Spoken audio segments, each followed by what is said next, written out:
Hailodus Rebahaners Tum Jahabiho Kesihe, yang artinya halo teman-teman Rebahaners dimanapun kalian berada, bagaimana kabarnya? Kembali lagi bersama saya John, still in the house. Saya sangat bersemangat sekali hari ini dan semoga Anda juga bersemangat, karena kali ini saya akan merangkum sebuah film yang sangat amat brutal dan beradrenalin melebihi iuran BPJS. Film ini berjudul Nobody, dirilis pada tahun 2021, dan yang paling menarik adalah penulis film ini ternyata sama dengan penulis film John Wick, yaitu Derek Kolstad. Juga produsernya sama dengan produser film John Wick, yaitu David Leitch. Jadi jangan heran jika ada beberapa kesamaan style dan karakter yang mungkin 11-12 tidak jauh beda.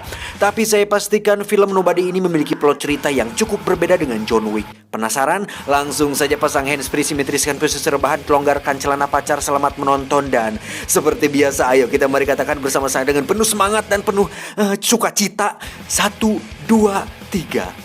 Check it, bro.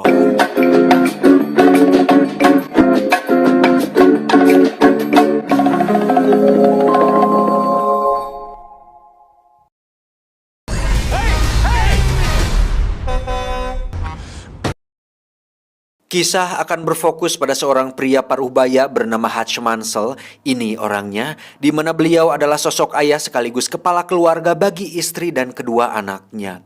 Hutch sendiri bekerja di perusahaan milik sang ayah mertua sebagai bagian administrasi, yang mana hari-harinya diisi dengan rutinitas yang monoton dan begitu-begitu saja tanpa ada sesuatu yang beradrenalin sedikit pun.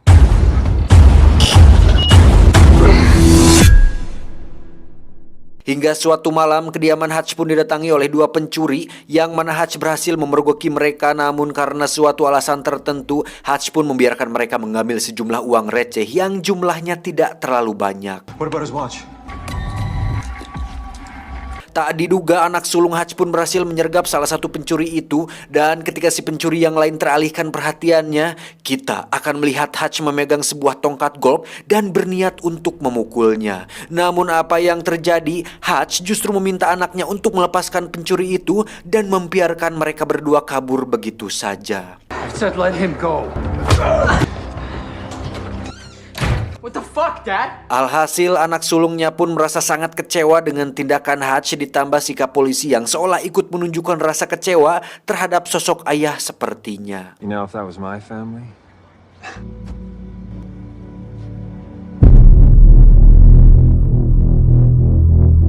Tak bisa dipungkiri, kejadian tersebut pun menimbulkan dampak negatif, yang mana hal itu cukup menjadi bukti bahwa sosok Hutch sebagai ayah sekaligus pelindung keluarga mulai mendapatkan keraguan dari istri dan anak sulungnya, kecuali si bontot yang masih kecil.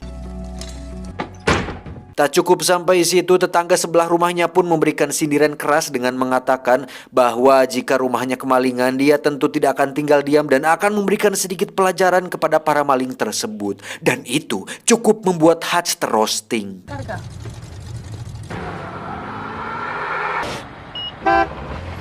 Tak hanya di rumah, di tempat kerjanya pun Hutch mendapat perlakuan yang kurang menyenangkan ketika adik istrinya alias adik iparnya sendiri menyayangkan kejadian semalam dan memberikan sebuah pistol untuk Hutch berjaga-jaga. So, Jesus.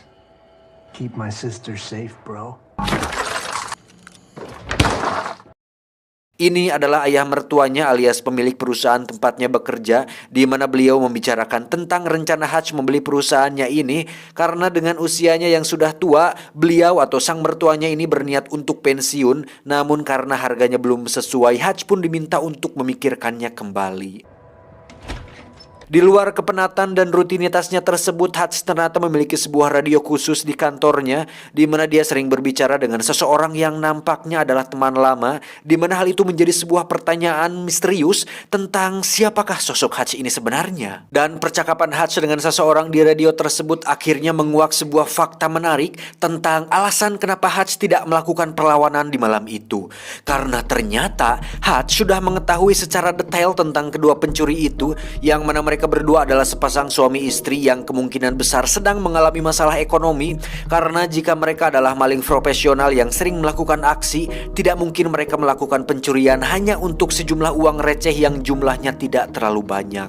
Dan yang paling menarik dari semua itu adalah pistol yang mereka gunakan saat malam itu sama sekali tidak berpeluru, dan itulah alasan kuat kenapa Hutch tidak melakukan perlawanan. Clear ya? Nah, dengan semua fakta barusan dan dengan semua analisa yang bisa Hutch lakukan, ini jelas menambah rasa penasaran saya, kalian, kita semua tentang siapakah sosok Hutch yang sebenarnya. Now I know why you didn't do what you didn't do.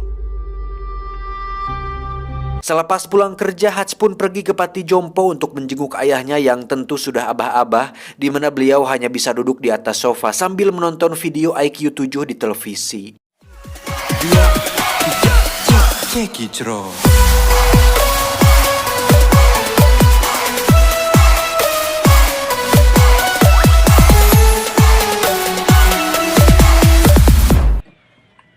You don't look okay.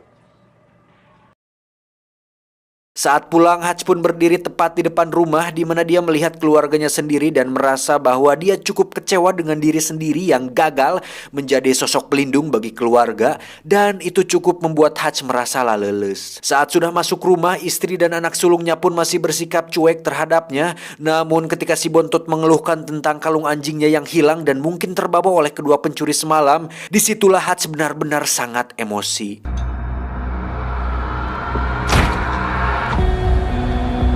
Dengan cepat Hutch pun kembali ke Panti Jompo tempat ayahnya tinggal, di mana dia mengambil sebuah pistol yang disimpannya di sana, dan dengan sebuah petunjuk yaitu tato pada lengan si pencuri yang dia lihat malam itu, Hutch pun berencana untuk mencari kedua pencuri itu dan mengambil kembali kalung anjing milik anaknya. There's this thing I gotta do. Then you best go do it.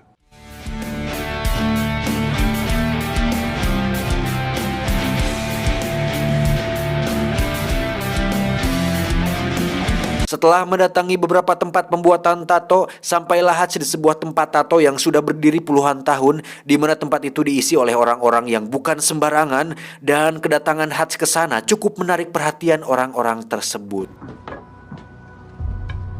Namun yang menarik adalah ketika salah satu kakek melihat tato pada lengan Hutch, dia pun seketika terkejut dan mengatakan, "Terima kasih atas jasamu." Lo. Thank you for your service.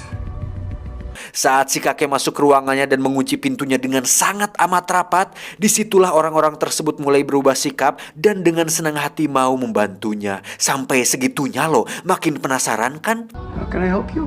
This person. Tak membuang waktu, Hutch pun terlihat sudah berada di kediaman kedua pencuri itu, di mana Hutch muncul seperti Baba Yaga alias The Boogeyman dan langsung meminta kalung anjing anaknya dikembalikan. Namun saat Hutch akan berbuat hal yang lebih dari itu, tiba-tiba aksinya terhenti ketika melihat baik kedua pencuri itu menangis, hingga Hutch pun kesal sendiri dan memukul-mukul tembok hingga kedua tangannya berdarah.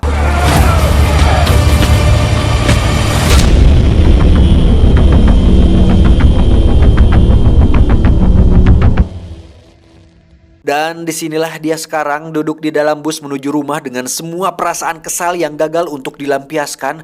Namun suatu keberuntungan terjadi ketika ada sekelompok pemuda yang mabuk dan masuk ke dalam bus, di mana hal itu membuat Hutch seketika tersenyum karena akhirnya mendapat sasaran empuk untuk dijadikan bahan pelampiasan emosinya. Gila sih anjir.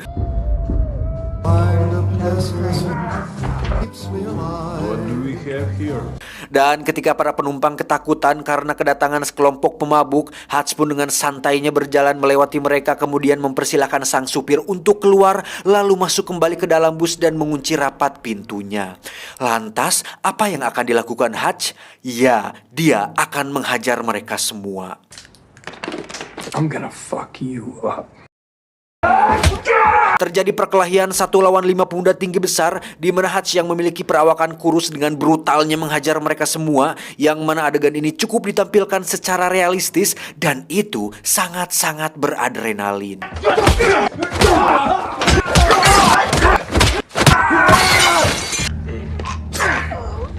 Dan sampai sini sudah jelas bahwa Hutch adalah pria yang bukan siapa-siapa, tapi bukan pria sembarangan. Ketika di rumah, sang istri pun awalnya terkejut dengan banyaknya luka di tubuh Hutch. Namun tanpa banyak pertanyaan, dia pun mengobati Hutch dengan sepenuh hati dan menemaninya sampai dia tertidur lelap.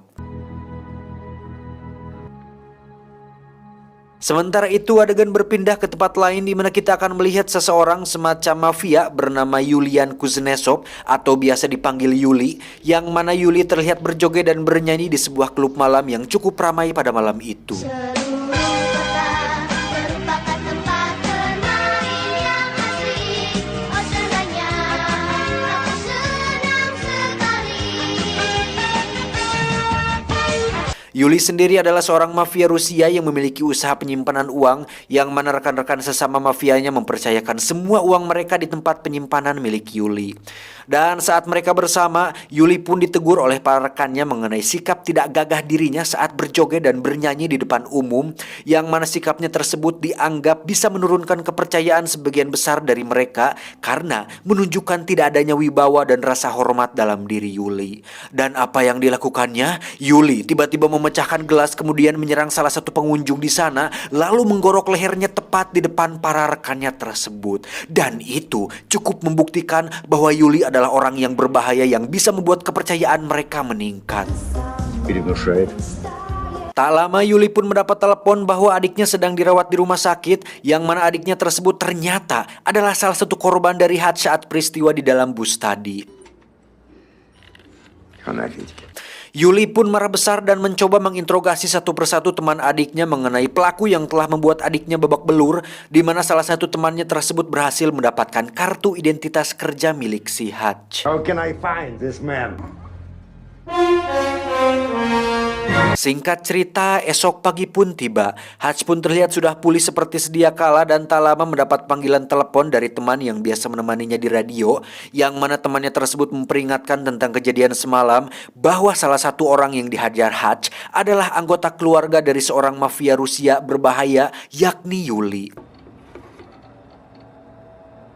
Untuk mencari informasi mengenai si Yuli ini, Hutch pun pergi ke tukang cukur, di mana di situ ada seseorang yang cukup penting, entah siapa itu, tapi sekilas saya sudah bisa menebak bahwa orang tersebut kemungkinan besar adalah sebuah agensi yang pernah mempekerjakan Hutch di masa lalu. Balelol bangsat. He's as bad as they come. Dan setelah melihat dokumen tentang Yuli, Hutch pun sedikit pun tidak menyesali tentang perbuatannya semalam dan akan menghadapi setiap resiko atas tindakannya tersebut. Yuli sendiri memberikan kartu identitas kerja milik Hutch kepada stafnya, di mana staf tersebut menyuruh salah satu orang dari pihak pemerintahan atau Pentagon untuk melacak alamat dan semua hal tentang Hutch. Dan alangkah kagetnya si staf tersebut ketika mengetahui bahwa Hutch adalah orang yang sangat berbahaya, di mana kita bisa melihat beberapa foto yang memperlihatkan tentang kebrutalan Hutch di masa lalu, sampai-sampai si staf tersebut memutuskan untuk tidak ikut campur dan mengundurkan diri dari pekerjaannya saat itu juga. Anjing, gak tuh sampai semenakutkan itukah sosok si Hutch ini anjir? I'm out, no need to pay. Why you much?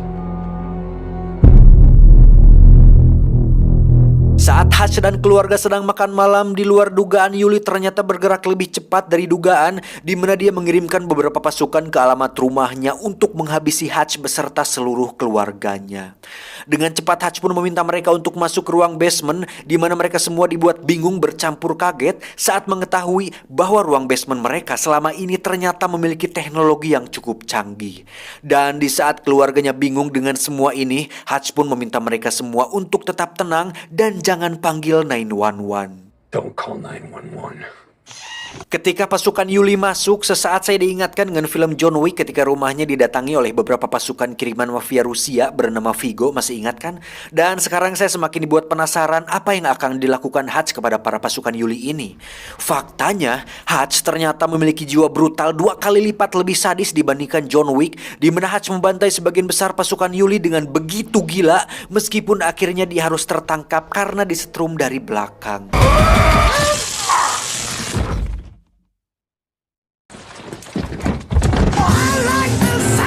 Namun bukan Hutch namanya jika dia bisa tertangkap dengan begitu mudah, karena saat dalam perjalanan Hutch pun bisa melepaskan borgol dengan cukup mudah dan membuat mobil mereka terguling yang membuat ketiga pasukan itu tewas mengenaskan.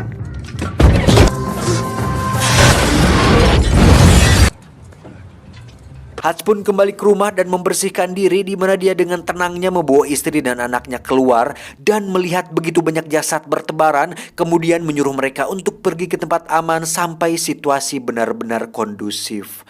Karena masih bingung dengan apa yang terjadi, sang istri pun bertanya mengenai apa yang terjadi sebenarnya. Namun Hutch yang low profile memintanya untuk percaya dan yakin bahwa situasi ini akan kembali cager. Come back. Setelah istri dan anaknya pergi ke tempat aman, Hutch pun membuka kotak berisi emas batangan miliknya, yang mana itu adalah sisa harta dari pekerjaannya di masa lalu. Kalau di John Wick kan dia punya koin emas tuh yang kalau dibuka isinya coklat. Nah, kalau di sini Hutch punya emas batangan. Sneaky devil. Fucking kitty cat bracelet. Sementara itu, sang ayah yang berada di panti jompo pun didatangi oleh dua orang suruhan Yuli, yang mana mereka bermaksud untuk membunuh beliau sesuai perintah dari Yuli. Dan Anda akan benar-benar olohok sekaligus terkejut ketika melihat kedua orang suruhan tersebut sama sekali tak berkutik, ketika ayah Hutch yang sudah tua renta ternyata lebih berbahaya dari yang dibayangkan.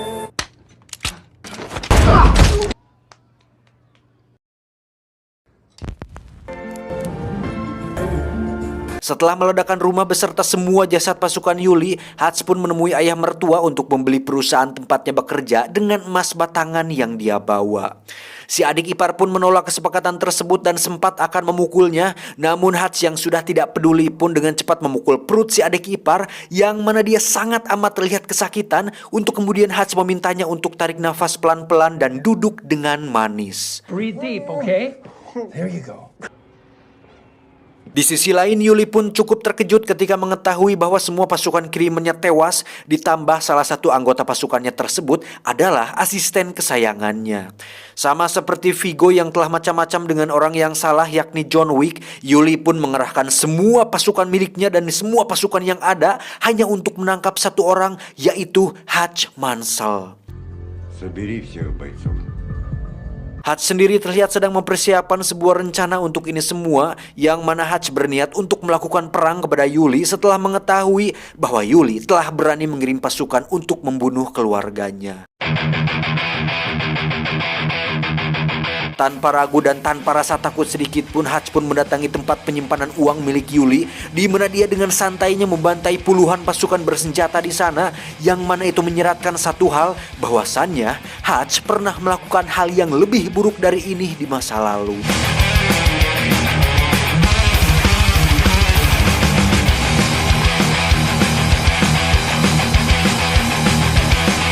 Tak hanya itu, Hutch pun membakar semua uang milik rekan-rekannya Yuli, yang mana itu tentu akan membuat Yuli bertanggung jawab atas hilangnya semua uang milik mereka.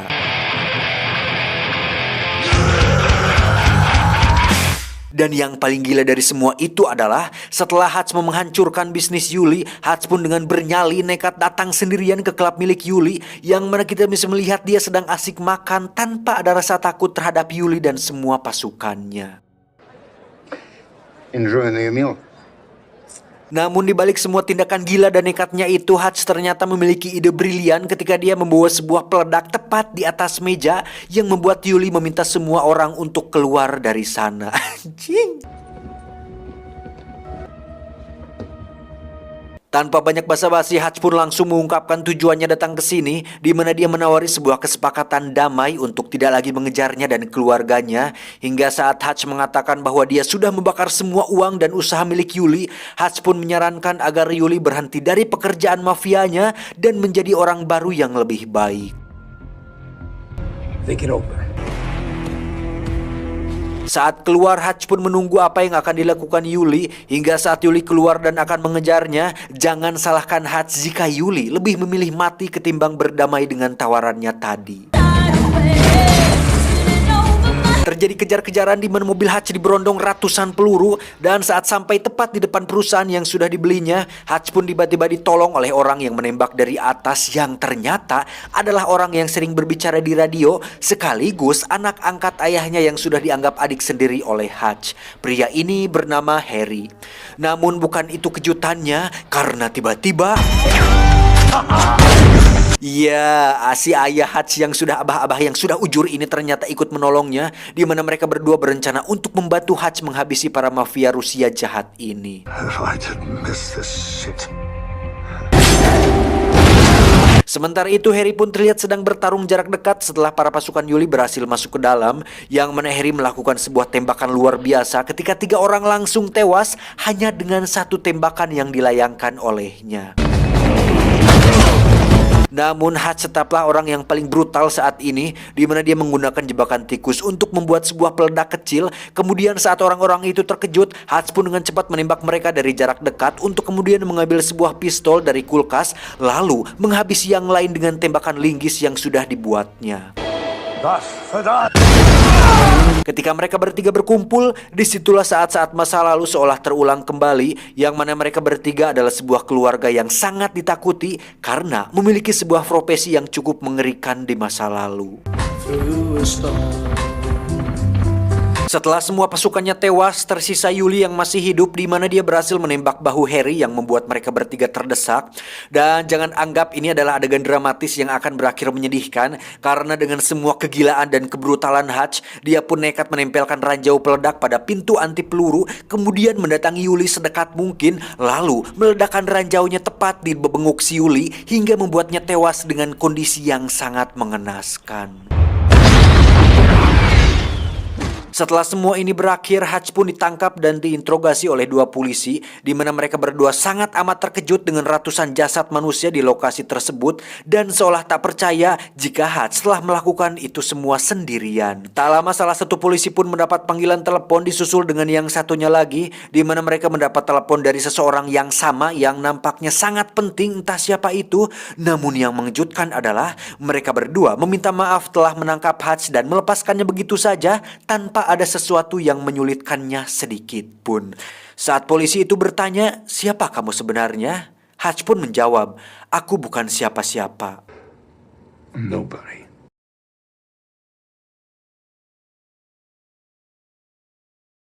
Tamat, ending yang sangat mengnobadikan. Anjir, brutal parah sih ini film.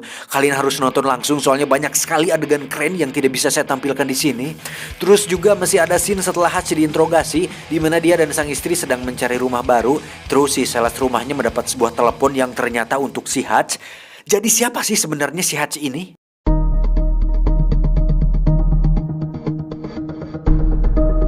Menurut analisa tim IQ 7 cabang Pentagon, dari beberapa data dan informasi di sepanjang film, kemungkinan besar si Hutch ini adalah seorang agent, tetapi agent di atas agent, yang mana tugas dia adalah untuk membereskan masalah yang tidak bisa diselesaikan oleh agent biasa.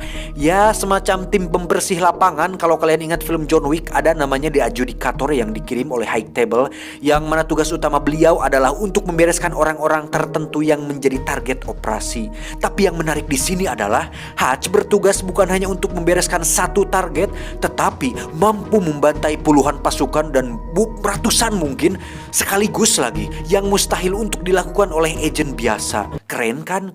Dan kalau kita ingat film The Equalizer yang diperankan oleh Denzel Washington, kita pasti kenal sosok Robert yang tidak kalah brutal dengan Hutch atau John Wick. Sama-sama pengen pensiun dari masa lalu buruk mereka, tapi tetap saja ada masalah yang membuat mereka terpaksa harus kembali menjadi sosok yang tidak diinginkan. Tapi dari ketiga sosok yakni Robert, John Wick, dan Hutch, mereka bertiga memiliki persamaan, yaitu terkoordinasi, memiliki serangan jarak dekat yang cukup mematikan. Walaupun pakai senjata atau pistol, mereka lebih senang menggunakannya dari jarak dekat. Terus gak terlalu banyak bicara, punya banyak koneksi, dikenal berbahaya di masa lalu, punya style bertarung yang cukup realistis, gak terlalu lebay lah kayak film-film pada kebanyakan. Satu lagi hampir ketinggalan, ada scene sehabis kredit title di mana ayahnya Hutch dan adik angkatnya sedang dalam perjalanan membawa banyak sekali senjata berat. Kayaknya bakal ada film keduanya deh. Wah, pasti seru sih ini anjir. Tapi jujur deh, menurut analisa saya pribadi dari ketiga sosok yakni Robert, John Wick, dan Hutch, tetap John Wick lah yang paling kuat dan paling tak terkalahkan kalau menurut saya. Karena walaupun di film ketiganya dia sempat terluka parah akibat ditembak oleh Watson dan jatuh dari gedung tuh, dia masih tetap bisa bangkit dan masih bisa hidup. Tapi bukan itu alasan kuatnya, karena dari ketiga sosok tersebut hanya John Wick lah satu-satunya orang yang tidak memiliki orang yang disayang dan tidak punya keluarga yang disayangi. Berbeda dengan Robert yang masih punya teman dekat yang cukup dianggap keluarga, dan Hutch juga udah jelas punya keluarga, anak dan istri. Cuman John Wick sama sekali hidup sendiri dan sebatang kara, yang mana itu akan sangat berpengaruh pada psikologis, motivasi, dan kemampuan, sehingga menjadikan John Wick satu-satunya orang yang paling sulit untuk dibunuh dan dikalahkan. dikalahkan. Wah, kebayang sih anjir kalau ketiga sosok ini bertemu satu sama lain atau kerja sama gitu satu sama lain, bisa habis loh ribuan pasukan dibantai sama mereka semua. Wah, ngeri anjing. Untuk plot ceritanya, temponya cukup cepat dan sedikit agak tergesa-gesa. Tapi karena dari premisnya sudah dijelaskan bahwa film ini menceritakan bapak-bapak biasa yang bukan orang sembarangan, jadi kalau saya pribadi bisa langsung nangkep aja gitu maksud dan tujuannya. Keren sih kalau menurut saya anjir. Jadi ada sosok baru gitu yang setidaknya bisa mengalahkan kepopuleran John Wick. Ya walaupun masih harus berusaha lebih keras, seenggaknya cukup memperlihatkan potensi yang besar lah gitu. Ada rival, ada pembanding lah. Pesan yang bisa kita ambil dari film ini adalah pendiam bukan berarti penakut, pemberani belum tentu berani. Saya John beserta jajaran direksi IQ7 cabang Citangkalak mengucapkan terima kasih dan sampai jumpa di video selanjutnya. Adios. Pelumas engsel kuda. Apa tuh anjing? Engsel kuda bangsat.